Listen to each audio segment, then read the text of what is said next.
ئەم میرنشینە لە ناوبەڕاستی سەدەی 12ەمی زاینی لەلایەن کەسایەتی کوردی ناوچەی موکریان بە ناوی بابا ئەردەڵان دامەزرا.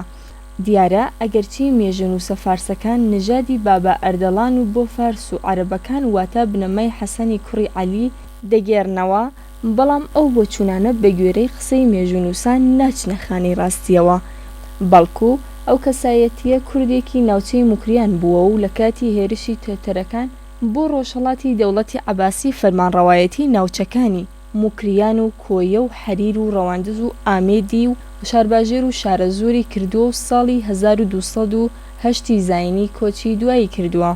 دواتر کوڕەکەی بە ناوی کڵۆڵ جێگرتەوە. لە سەردەمی ئەمیشدا میرنشینەکە دەسەڵاتی گەیشتە شاری هەولێر و دەوروبەری تا لە ساڵی 1231 زاینی کۆچی دوایی کردووە. پاشان خدری کوڕی کڵۆڵ تا ساڵی 1265 زاینی و ئەلیاس کوڕی خدر تا ساڵی 1311 زاینی فەرمانڕەوایەتی کرد. بە دوایدا خدری کوڕی ئەلیاس تا ساڵی 1340 زاینی و حەسەنی کوڕی بەدر تا ساڵی 1382 زاینی فەرمانڕەوایەتیان کرد. حەسەنیش ئەو میرە بۆ توانی هێرشی جەلائیریەکان تێک بشکێنێت کە کردیانە سەر ناوچەکانی موکریان و شارەزۆر. لە ڕۆژگاری شەڕی چاڵدێرانیشدا بیگەبەک فەرمانڕەوایی سەرجەمی ناوچەکانی شارەزۆر تا ڕەواندز بوو. لە سەرەتادا بەرپرسی عوسمانیەکانی دایەوە، بەڵام دوجار دەسەڵاتیانی بەپێی ڕێکەوتنامەکەی سوڵتان سەلیمی یەکەم و مەلا ئیدریسی بەدلیسی قبوڵ کرد. هەڵۆخانیش یەکێکتر بوو لە میرەت بەتوانەکانی ئەم میرنشینە کە قەڵای زەڵمی لە ناوچەی هەورامان کردە پایتەختی میرنشینەکەی. دوای خۆشی خان ئەحمەدخانی کوڕی شوێنی گرتەوە. ئەم میرەش لە ساڵی 1634 زاینی پایتەختی بۆ شاریسنە گواستەوە. زۆری نەخایەن لە دەرەنجامی پەیمانی زەهاو لە ساڵی 1639 زاینی گڕ و توانای ئەم میرنشینە لاواز بوو. ئەم بنەماڵەیەش بوونە کاربەدەستانی دەوڵەتی ئێران لە ناوچەکانی خۆیان. لەم میرنشینەشدا 44 میر فەرمانڕەوایەتیان کرد و قەڵاکانی حەسەن ئاوا و پلەکان و قەڵای مەریوان لە شارەکانی میرەکانی ئەم میرنشینەن. سەرەڕای ئاوەدانکردنەوە و پێشخستنی ناوچەکانی ژێردەسەڵاتیان لە بوارەکانی بیناسازی و کشتوکاڵ و پیشەی دەست و بازرگانیدا.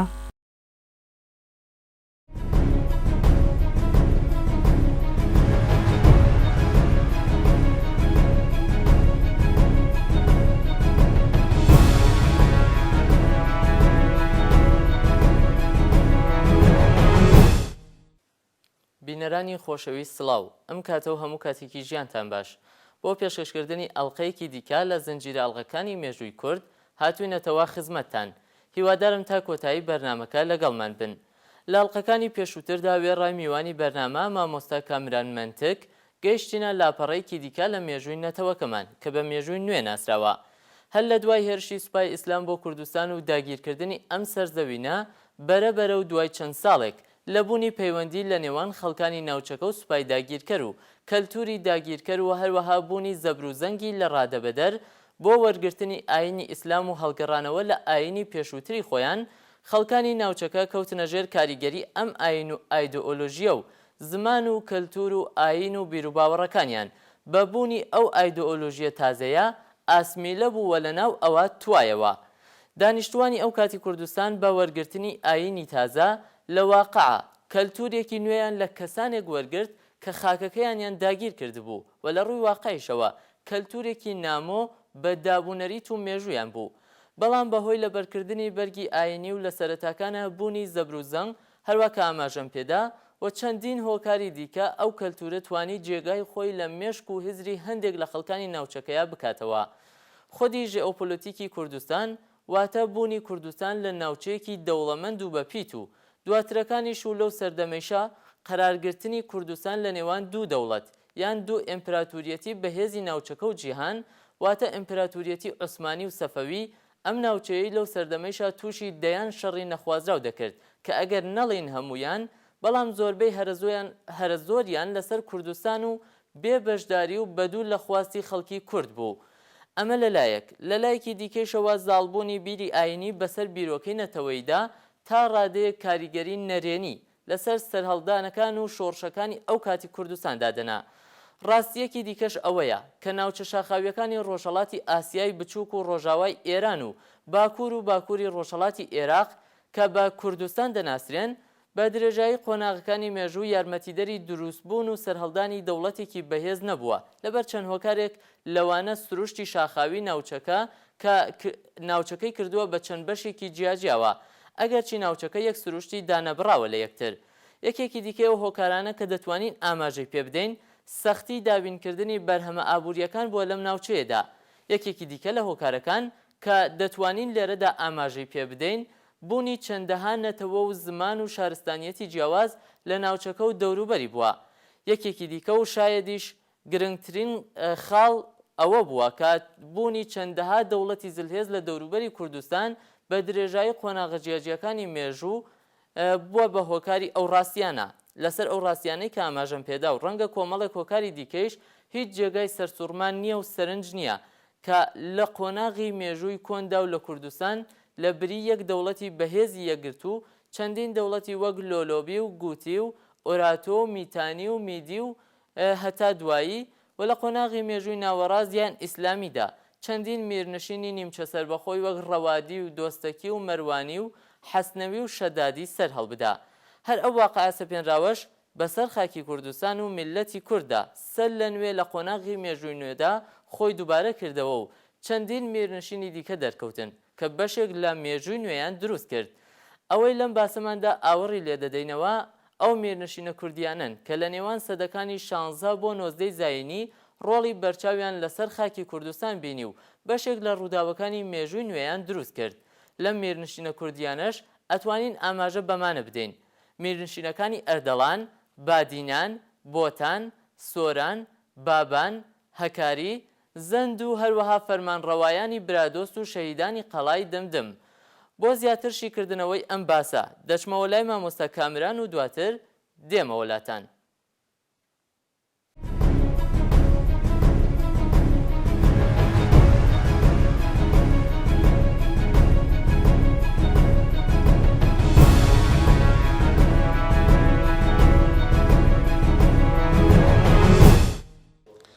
لە ڕاستدا ئەو میرنیشتانە وەکو پێشتر ئاماژەم پێکرد دەرهاویشتەی قۆناغێکی مێژووی تایبەت بەخۆ بوون گەشەسەندنی کۆمەلگاکان لەسەر بنەمای میرنشین بوو لە ڕووی سیاسیەوە. تۆ تەمەشاکە عەرەبەکان میرنشینیان هەبوو، فارسەکان میرنشینیان هەبوو، یعنی هەر ئەو نەتەوانەی کە لە دەور بەرن میرنشینی خۆیان هەبوو. واتە میرنشین قەوارەیە یعنی بەشێک بوو لە ستایلێکی سیستەمی سیاسی کە بۆ نمونە دەتوانین ئەوەی لە دەوڵەتی عوسمانی دەتوانین بڵێن فێدرالیەکی ئیسلامی بوو. ئەوانە تا ڕادەیەک دەسەڵاتی خۆیان هەبوو. بەڵام دوای ئەوەی ململانەی لە کوردستان دەگۆڕێ هاوسەنجی هێز دەگۆڕێ وەکو باسم کرد هێزە ئەوروپایەکان دێن کە شۆڕشی پیشەسازی دەکرێت و گەڕان بە دوای کەرەستەی خاو و گەڕان بە دوای بازار وا دەکاتن هێزە ئەوروپیەکان پاش ئەوەی لە ئەفریقا و لە ئەوروپا ناوچەکان بەجێرەی نفوز و بەجێرەی قەڵەمڕەوی خۆیان دابەش دەکەن دێنە ئەو ناوچەیە. لەو هاتنی ئەو هێزانە مانای سێمانای ئەوەیە کەوا قۆناغێشتر لە ململانەی لەسەر کوردستان دەست پێ دەکات. ئەو قۆناغی کە هات دوای ئەوەی لە ئەوروپا مۆدرنیتە فەردانیەت و تاچی هێنا و نەتەوەگەرایی هێنا گۆڕێ ئەو نەتەوەگەراییە وای کرد کە لە وڵاتانە ئەو ئیمپراتۆریانە پێویستیان بە چاکسازی هەبێتن. بۆ نمونە ئیمپراتۆریایەکی وەکو دەوڵەتی عوسمانی کە پێشتر لەسەر کەلتورێکی ئیسلامی و لەسەر بنەمای تەقسیم دابەشبوونێکی ئیداری ئیسلامی بوو. ئەو دابەشبوونە بەهۆی ئەو گۆڕانکاریە گەورانەی وەکو باسم کرد کە شۆڕشی پیشەسازی لەگەڵی خۆی هینا چیتر بە کەلکی ئەوە نەدەهات کە بتوانن داوای ڕۆژئاوایەکان جێبەجێ بکەن.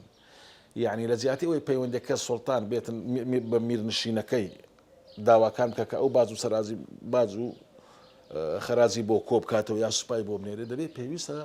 سوڵتان ڕاستەوخۆ باز لە خەڵک وەرگێ لە ڕێی ئیدارەی خۆی ڕاستەوخۆ سوپا دروست بکاتن. لەبەر ئەوەی دەبێتن ئەو کۆنتترۆل ناوچەکانی بکە. هاتنی مۆدرنیتە سەبەبی ئەساسی ئەوە بوو کە دەوڵەتەکان بیر لەوە بکەنەوە کە یەکبوون یعنی دەسەڵات بچێتە مەرکەز، یعنی دابەشبوونی دەسەڵات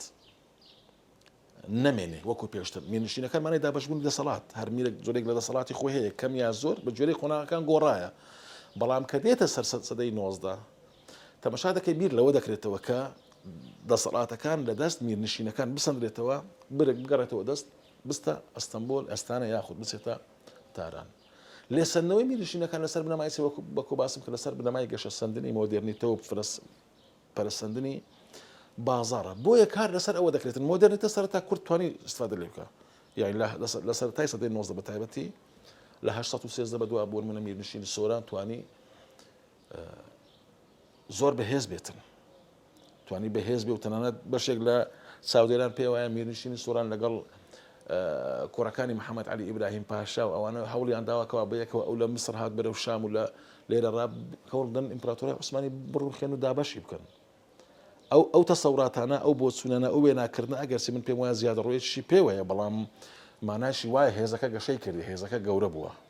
بەڵام دواتر بە پێچوانە وەرچەرخاوە ڕۆژ ئاوایەکان یارمەتی دەوڵەتی عوسمانیاندا بۆ ئەوەی چەسپاندنی مرکز بۆ چەسپاندنی سنتەر ئەو کاتە بیر لەوە کراوە کە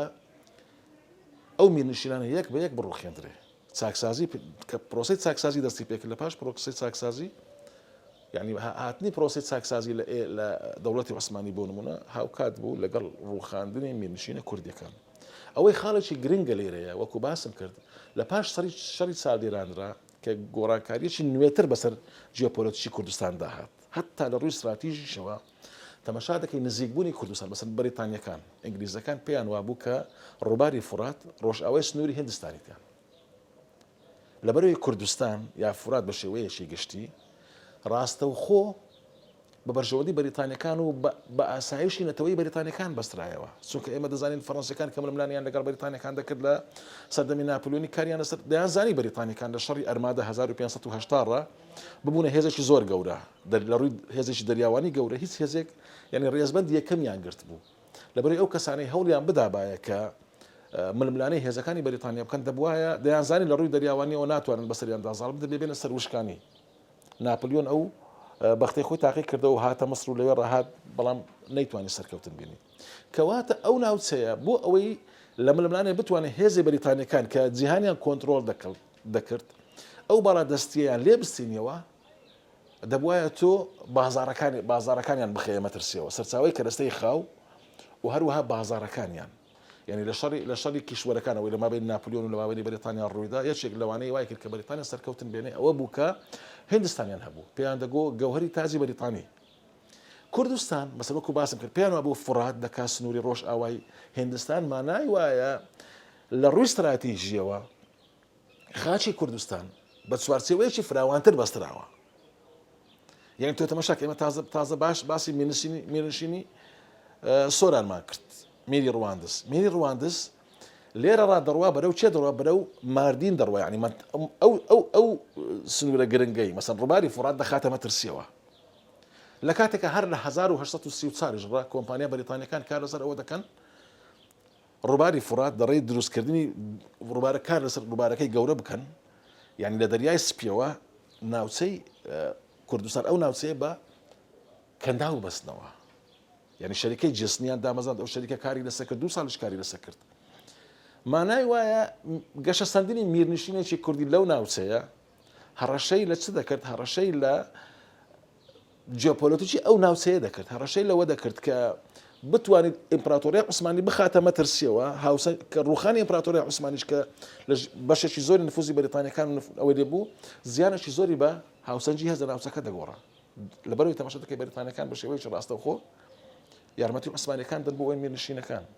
ئەلمانەکانیش یارمەتیان دەدەن بڕوسەکان کە لەو کاتە لە قۆناغی ئەوەی بوون کە یەکێتێکی ئەلمانی دابمەزرێنن ئەوانش ئەفسەری بڕوسیش طبعا ئەلمانیا لەسەر بنەمای بڕوسیا توانی یەکێتی ئەلمانی دروستکە وانە چۆن لە ئیتالیا سەردینیا توانی یەکێتی ئیتالیا دروستکاتن بڕوسەکانی یارمەتی دەوڵەتی عوسمانیان دەدا لەبەرەوەی ئەوانش دواتر تەماشا دەکەن کە دەگاتە کۆتاییەکانی سەدەی 19 لە شوێن پێیەک دەگەڕێن لە ژێر هەتاو بۆ ئەوەی بێن ئەوانش دێن لەو ناوچەیە دواتر کە دێنە کۆتاییەکانی سەدەی 19 و سەرتاکانی سەدەی 20 تەماشا دەکەی دەوری ئەلمانەکانیش زیاد دەبی ئەو گۆڕانە جیۆپۆلیتیکیە لە چەمچی نوێی کوردستان وای کرد یارمەتی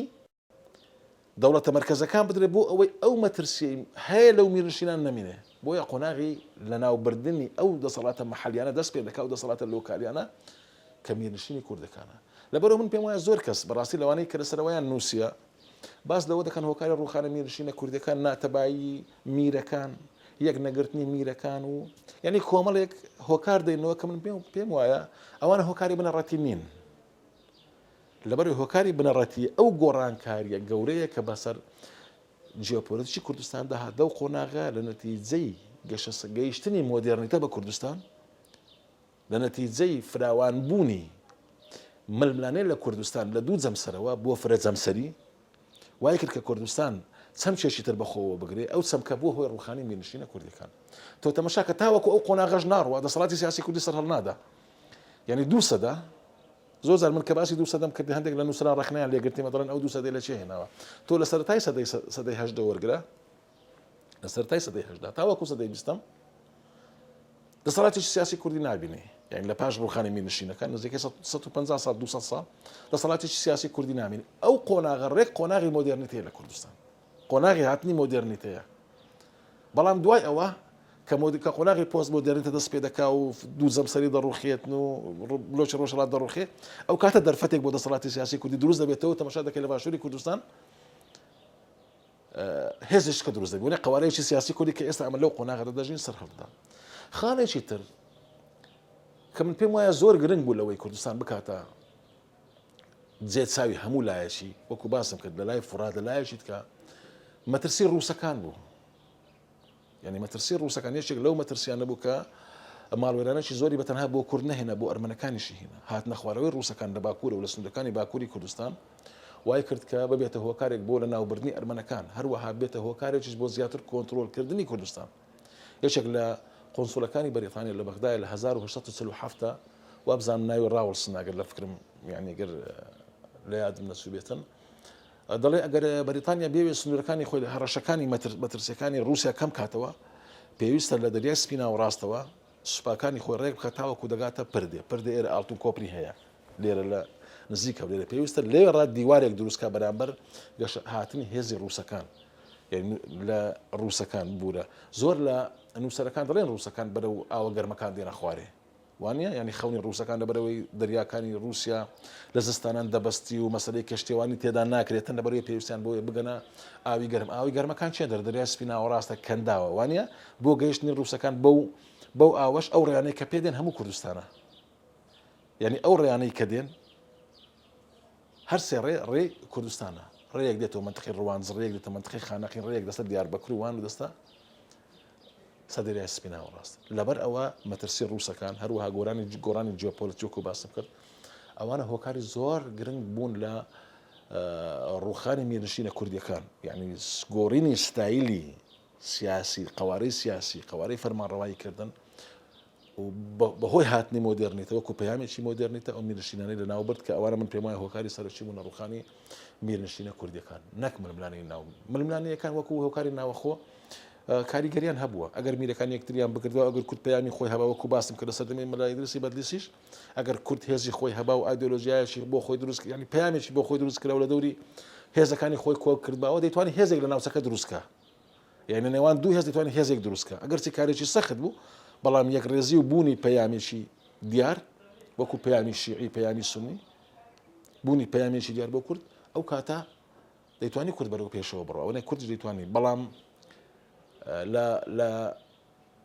لە میرنشینەکان کارەکە وەزعەکە لەوان گەورەتر بوو دۆخەکە زۆر لەوان گەورەتر بوو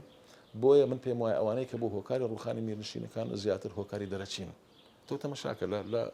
لە مێژوونیە وەرگرە زۆر زار هۆکاری ناوەخۆ ڕۆڵێکی وای نییە یعنی مەکارێمی کوردستان دروست بوو لە نوهەتوویەکەوە لە ژێر کاریگەری هۆکارە دەرەشیەکان تۆ تەماشاکە هۆکاری ناوەخۆ زۆر هەڵوودا تێکیدا وانە کورد خۆی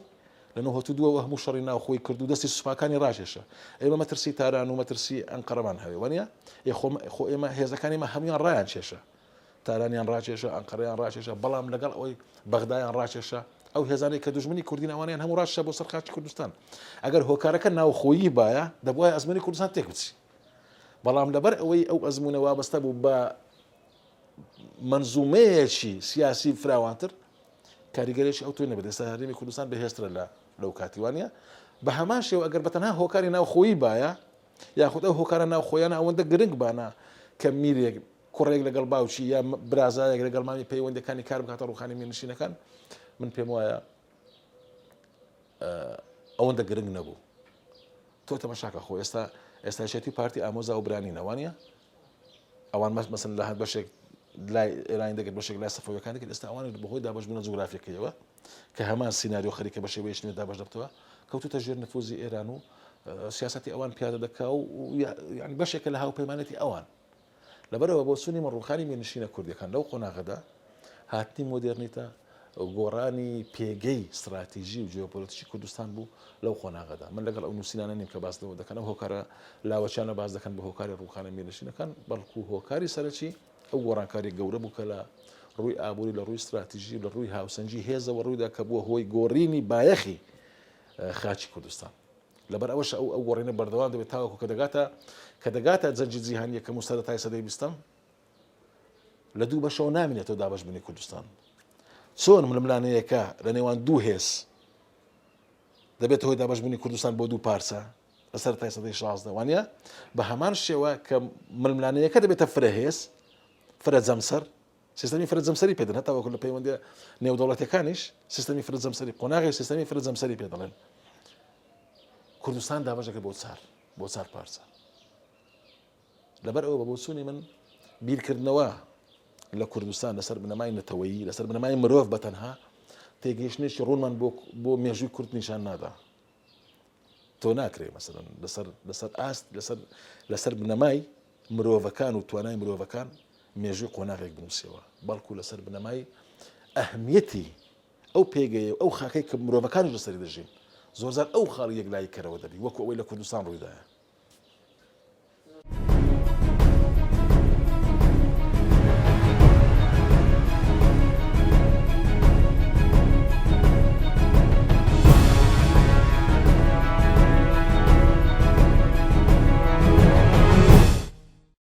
ئەگەر بە چاوێکی واقعی دوور لە هەست و سۆزی نەتەوایەتی ئاور لە مێژووی ئەو میرنشینانە بدەینەوە چەند ڕاستیەکمان بۆ دەردەکەوێت. 1.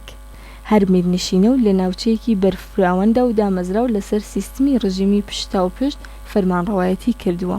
2. ڕژیمی هۆزایەتی باڵادەستی خۆی لە دامەزراندن و بەڕێوەچوونی میرنشینەکەدا بێنیوە. 3. دەرکەوتنی ئەم میرنشینانە ئەگەرچی پێویستێکی مێژووی بووە بەڵام لە دەرەنجامی بۆشاییەکی سیاسی لە چەندین ناوچەی کوردستاندا دامەزرابوون. 4. ئەوەندەی فەرمانڕەوایەتی ئەم میرنشینانە خزمەتیان بە سیاسەتی بێگانە و سیاسەتەکانی دەوڵەتی عوسمانی کردووە ئەوەندە لە خزمەتی نەتەوەی کورد و خاکی کوردستان و چینەکانی کۆمەڵدا نەبوون. 5. دووبەرەکی ئەندامانی بنەماڵەی دەسەڵاتدار بۆ گەیشتن بە پایەی میری میرنشینەکە لەلایەک و دەستێوەردانی هەردوو دەوڵەتی عوسمانی و فارسی بۆ گواستنەوەی ئەم دووبەرەکیە بە قازانجی خۆیان دیاردەیەکی ئاشکرای سەرجەم میرنشینەکان بووە. 6. جگە لە سەردەمی میربەدرخان لە میرنشینی بۆتان لە سەرجەم میرنشینەکاندا هەستی ئاینی بەسەر هەستی نەتەوایەتیدا زاڵ بووە. بەواتایەکی تر میرنشینەکە لە خزمەتی ئاین و خوێندنی شەرعیدا بووە سەرەڕای زاڵبوونی زمان و ئەدەبی فارسی و تورکی و عەرەبی. 7. زۆربەی میرنشینەکان بۆ فراوانبوونی سنووری دەسەڵاتیان دژایەتی یەکتریان کردووە. 8. میرنشینەکان بێتوانە و کەم دەست نەبوون چونکە نەدەوڵەتی فارس و نەدەوڵەتی عوسمانی بە تەنیا نەیانتوانیوە لە ناویان ببن ئەگەر لە دەرەنجامی پیلانی پەیمانی دووقۆڵیدا نەبوو بێت وەک لە پەیمانی زەهاودا میرنشینی ئەردەڵان لاواز بوو لە پەیمانی ئەرزەڕومی دووەمیشدا میرنشینەکانی سۆران و بابان و بۆتان ڕووخان ئەو دوو پەیمانەی خاکی کوردستانیان لە نێوان ئەو دوو دەوڵەتەدا دابەش کرد.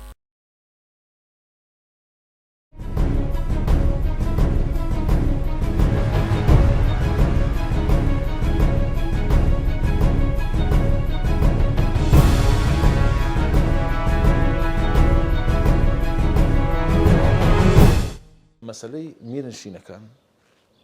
میرنشینەکان وەکو باسم کرد لە 1950 میرنشینی بابان کۆتایی پێهات لە 1936 میرنشینی سۆران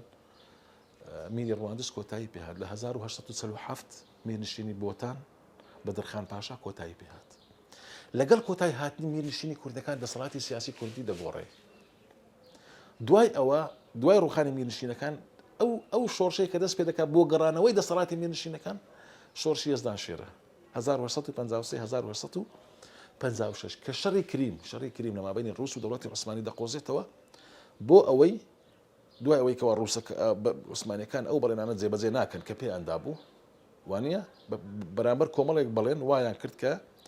یەزدان شێر عەزەدین شێر دژی میری بۆتان هەڵگەڕێتەوە لەوی یاخیبی هەڵگەڕێتەوە کە بۆ هۆی تێکشکاندنی میرنشینی بۆتان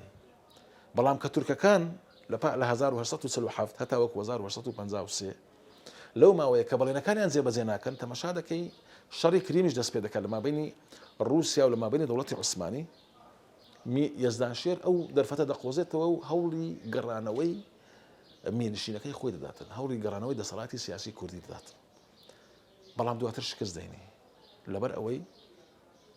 رووسەکان نابنە هاوپەیمانی هەندێک دەڵێن نامەکانی نەگەیشتی تێ هەندێک دەڵێن نا بەڵام هەرچۆنێک بێ رووسەکان یارمەتی نادەن ئەو نامەی گەیشت بیتە یان من نەگەیشت بیتە دواتر یەزدانشێر ڕاپەڕینەکەی شکست دەینی وانە کە ڕاپەڕینەکەی شکست دەینی واتە ئەو مێنشینانەی هەوڵیان دەسەڵاتی خۆیان بگەڕێنەوە نەیانتوانین دەسەڵاتی خۆیان بگەڕێنەوە نزیکەی بۆ 30 ساڵ لە 1950 با بڵێن 55ەوە لە 51ەوە بڵێ هەتا وەکو 1970 دەسەڵات سیاسی لە کوردستان نامینێ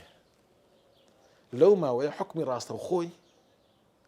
سنتەر دەبێتن ئەمە باسمان کردکەوە دەوڵەتی عوسمانی کاری لەسەر سنترالیزم دەکرد وانە ئەو ناوچانە مدیر ناحیە و بەڕێوەبەری ناحیە و ئەو شتانە لەلایەن مرکزەوە قایم قام و لەلایەن مرکزەوە دادەدرێتن ئەوە ئیدارەی کوردستان دەکات شتێک نامینێ بەناوی میرنشین شتێک نامینێ بەناوی دەسەڵاتی سیاسی کوردی هەتا وەکو 1970 لەو قۆناغەدا طبعا لە 1000 تۆ تەماشاکە لە شەڕی کریم 1953 رووسەکان شکستیان هێنا کە رووسەکان شکستیان هێنا بەریتانی و فەڕەنسیەکان هاوپەیمان بوون یارمەتی دەوڵەتی عوسمانیاندا لەو شەڕی بردیەوە شکانی دەوڵەتی یەکێک لە هۆکارەکانی شکانی ڕووس کە خۆیان وایان لێکدایەوە ئەوە بوو کە رووسیا لە قۆناغی پێش مۆدرنیتە دەژیا نەهات بوو ناو مۆدرنیتە یعنی شۆڕشی پێشەسازی لە رووسیا کاریگەریش ئەو تۆی نەبوو لەبەرەوەی ئەو هێزانەی کەوا بەریتانی و فەڕەنسیەکان بەکاریان هێنا بۆ نمونە هێڵی ئاسنیا بەکارهێنا بۆ گەیاندنی هێزەکانیان بۆ دەریا کە شتەکانیان پێشکەوتوتر بوو یعنی هەتا وەکو عوسمانیەکان تەبور هەتا وەکو رووسەکان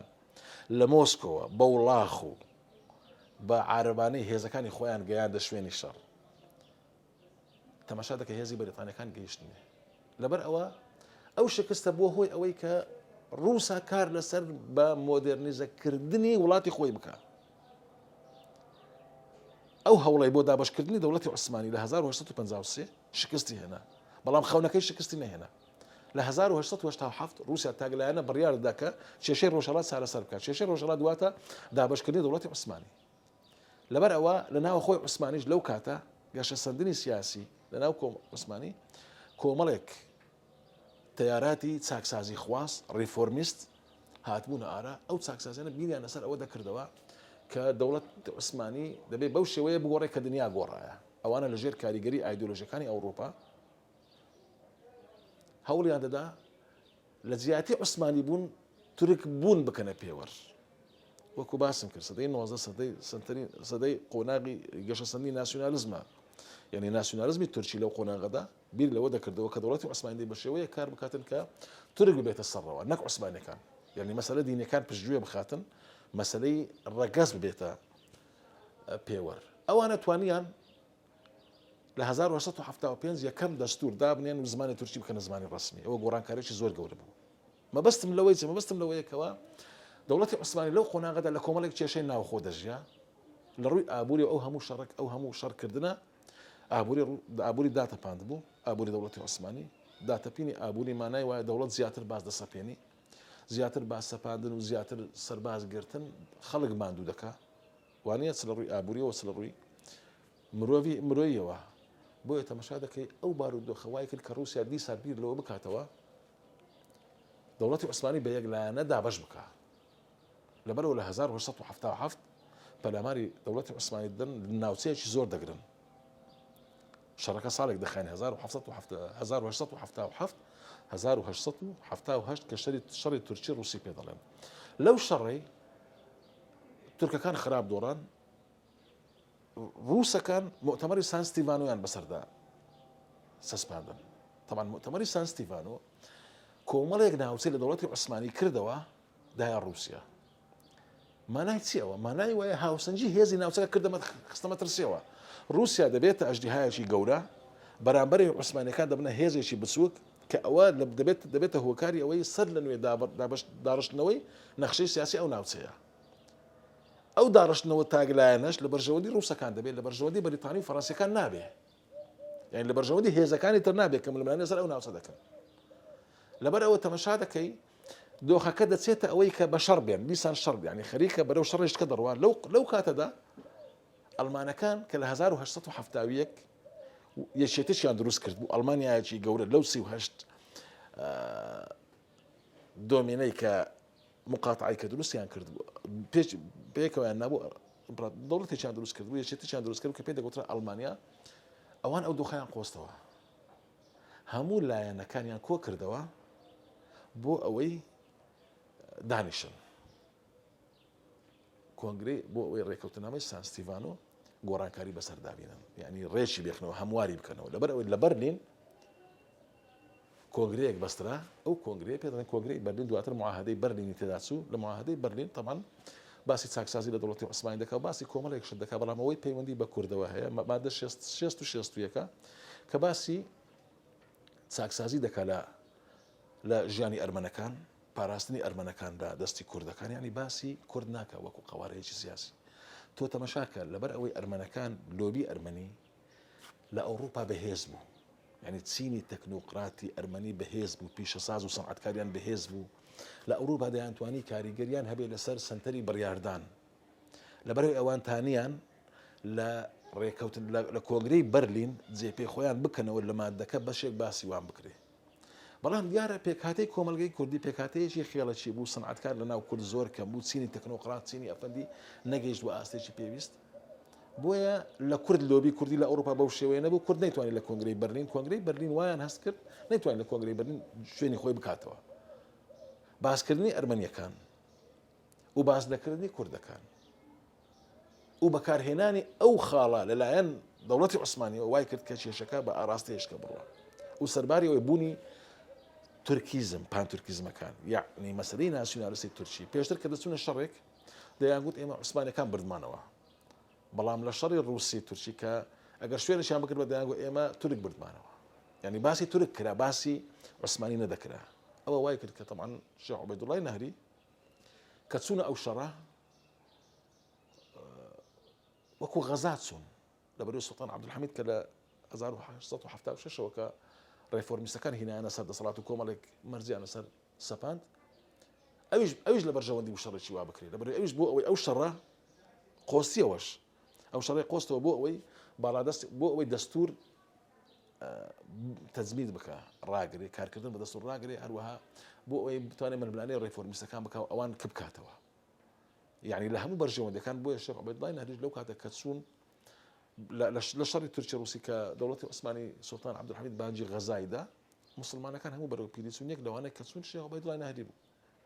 شێخێکی تەریقی نەقشبەندی بوو لە ڕووی ئابووریەوە زۆر دەوڵەمەند بوو خاوەنی بازرگانی تووتن بوو تەنانەت هەندێک سەرچاوە باز دەکەن لە ڕکابەری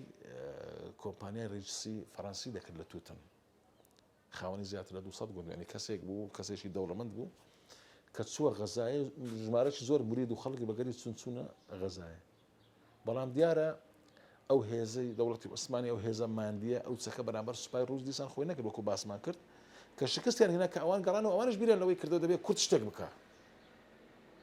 ئەوانش وەکووانێت تر بیریان لەوەی کردەوە کە دەبێت کورد شتێک بکە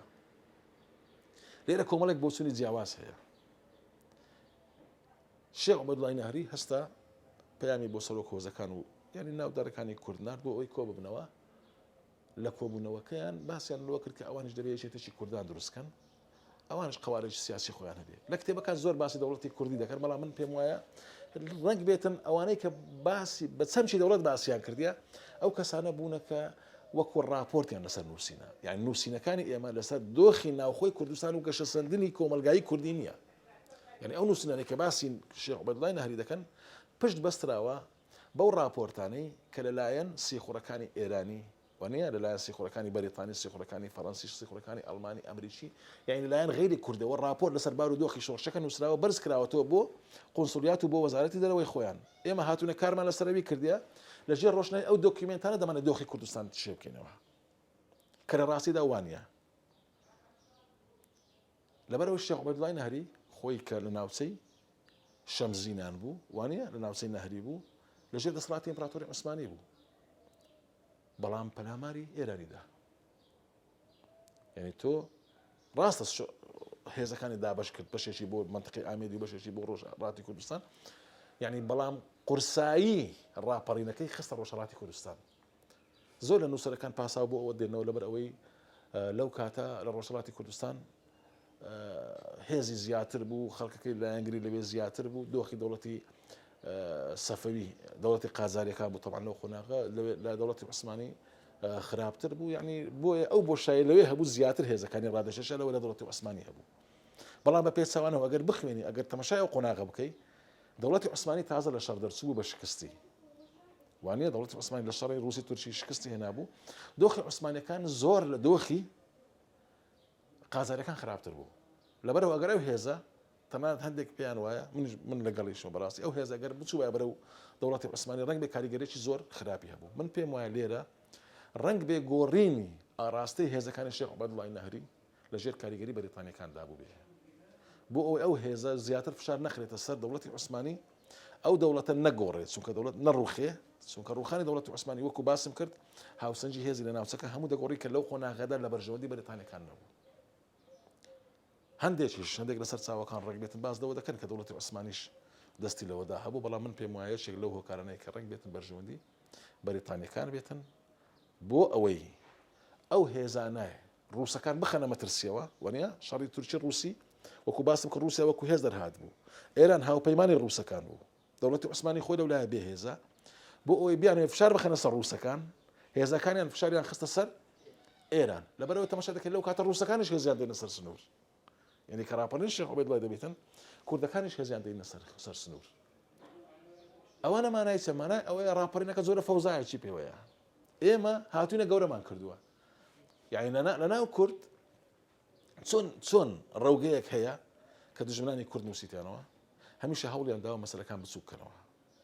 هەمیشە هەوڵیان داوە کە کەسایەتی کوردی وەکو کەسایەتیی خۆفرۆش داردەستی دوژمن کەسایەتیی لاواز نیشاندن وانە هەمیشە وایان کردووە ئەوە شەڕێکی مێژوویە لەبەرەوەی زۆر لە دەوڵەت بەریتانیەکان لە زۆر شوێن وایان کردووە یعنی ئێستا لە هیندستان مێژووی هیندستان بە هەزاران ساڵە وانە یاسای خۆیان هەبوو یاسای مانوایان هەبووە ئەوان هاتن کە چون خۆیان مێژوێکیان بۆ بەریتانیەکان دروست کرد بۆ هندیەکان ببوورە لەسەر ئەو ینی کە مێژویان بۆوان دروست کرد ئەوان وایە کرد ئەوان مێژ خۆیان لەسەر بنەمایوان بنووسنەوە مانای وای ئەوان وەکوان بیر دەکەنەوە کە وەکوان بیر دەکەنەوە ماناوێت کەسایەتی هندی دەکەوێتە ژێر کۆنتترۆلی کەسایەتی بەریتانی بەڕادەست دەبی ئێستاش تۆ تەماشاکە لە کەلتوری وان کەسایەتی بەریتانی وانە کەسایەتی بەریتانی بەچەم کە کۆمەڵایەتەکەی زاڵە لە کوردیش ڕەوگەیەک هەیە بەو شێوەیە کاری کردووە هەوڵی داوە ئەو مێژووی کورد کە دەنووسێتەوە وەکو ئەو بنووسێتەوە کە خۆیان دانەوێ بۆ ئەوەی لەسەر ئەو بنەمایە تاشێک پەروەردە بکرێت کۆمەلگایەک پەروەردە بکرێت کە لە ژێر کۆنتترۆلی ئەوان داوێ بەرامبەر ئەوەش وەکو پەرچەکردارێک بوو ئەوە لە دوای شەستەکانەوە باڵێن بە شێوەیەکی فراوانتر ڕەوگەیەکی ناسیۆنالیستی وەکو باسم کرد پەرچەکردار بۆ ئەوانە هاتووە هەموو شتەکانی گەورە کردووە چۆن ئەوان هەمیان بچوو کردووە ئەوانی بەرامبەری شتەکانیان زۆر گەورەتر کردووە یعنی لە هەردوو حالەت مێژووی کورد بۆتە قوربانی چونکە تۆ ئەگەر ناتوانێت خوێندنەوەیەکی تەندروست بۆ ڕووداوەکانی خۆت بکەی ناتوانانی بەرچاوڕوون بۆ ئایندە وەکو بەرچاوڕوونیشی تەندروست بێتن لەبەر ئەوە تەماشا دەکەی ڕاپەڕینی شێخ عوبەیدوڵڵای نەهری زۆرە فەوزایەکی پێوەیە من لە یەکێک لە سیمینارەکان باسی ئەوم کردووە بە پێچەوانەی زۆربەی نووسەرەکان کە باس دەکەن ڕاپەڕینی شێخ عوبەیدوڵڵای نەهری هەندێک بە سەرەتای ناسیۆنالیستی کوردی دادنێن لەبەرەوەی دەڵێن ناسیۆنالیست هەندێک کە دەڵێن لە سەردەی میری بۆتان دەست پێ دەکات کە ببوورە کە پەیمان نامی پیرۆزی بەستا و ئەوانیش بەڵام بەشێکی زۆر لە نووسەران دەڵێن لە شێخ عوبەیدوڵڵای نەهری سەرەتای ناسیۆنالیستی کورد دەست پێ دەکات لەبەر ئەوەی سیماکانی باسکردن لە چەمشی دەوڵەت بوون و لە چەمشی بنەتەوە بوون بەدیار دەکرێت بەڵام من پێم وایە ڕاپەڕینی شێخ عوبەیدوڵڵای نەهری سەرەتای لە ڕێلادانی مێژووی کوردە گەڕانەوەی مێژووی کوردە بۆ 300 ساڵ دوای خۆی چۆن ئێمە باسی میرنشینەکانمان کرد گوتمان گەشە سەندنی میرنشینەکان گەشە سەندنێکی سروشتی خۆی بوو میرەکان لە ناو عەرەب میر هەبوو لە ناو تورک میر هەبوو ڕاستە هێزێکی باڵادەست هەبوو ئیمپراتۆریایەکە بوو بەڵام لە ڕووی پێکهاتە گشتیەکە لەسەر بنەمای میرنشین بوو میرەکان کەسی سیاسی و کەسی عەسکەری بوو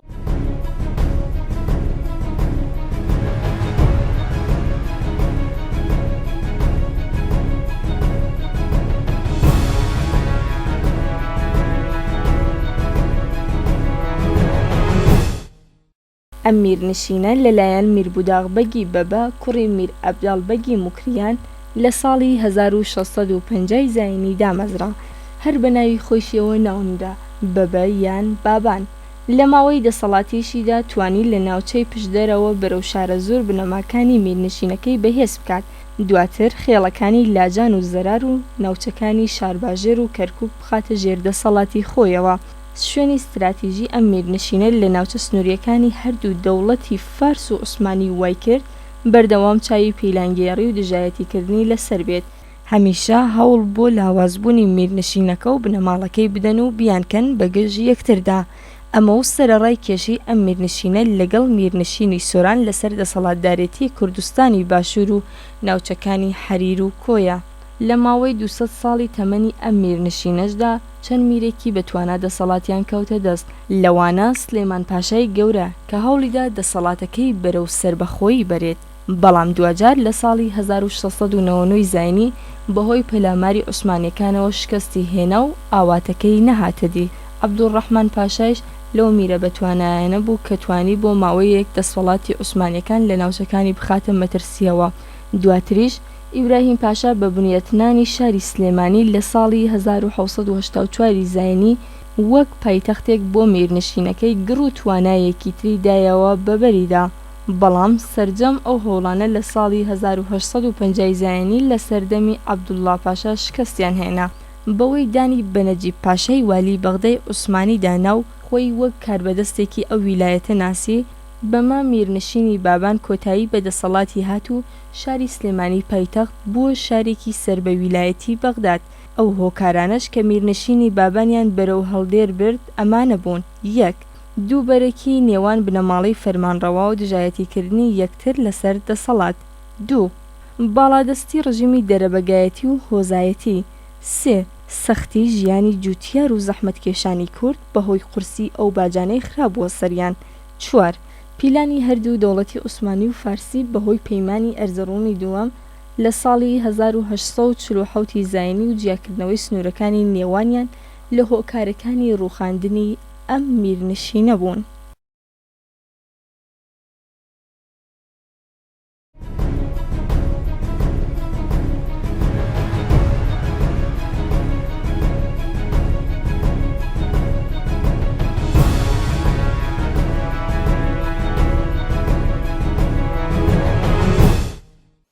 بەڵێ بینەرانی خۆشەویست، زۆر سپاس بۆ مامۆستا کامران منتق بۆ قسە و باسەکانی و هەروەها بۆ ئێوە بینەرانی خۆشەویست کە تا ئێستا لەگەڵمان بوون. بەم شێوەیە هاتینە کۆتایی ئەڵقەیەکی دیکەی بەرنامەکەمان. ڕێز و حرمەتی خۆم و هاوکارانم قبول بفەرمونون تا ئەڵقەیەکی دیکە و شەوێکی دیکە کە دەبینەوە بە میوانی ماڵەکانتان لە هەر شوێنێکی کوردستان و جیهانن، لە گەڵا ڕێزانی پاییز بە دوور و ژیانتان هەمیشە بەهاری بێت. شەو شاد.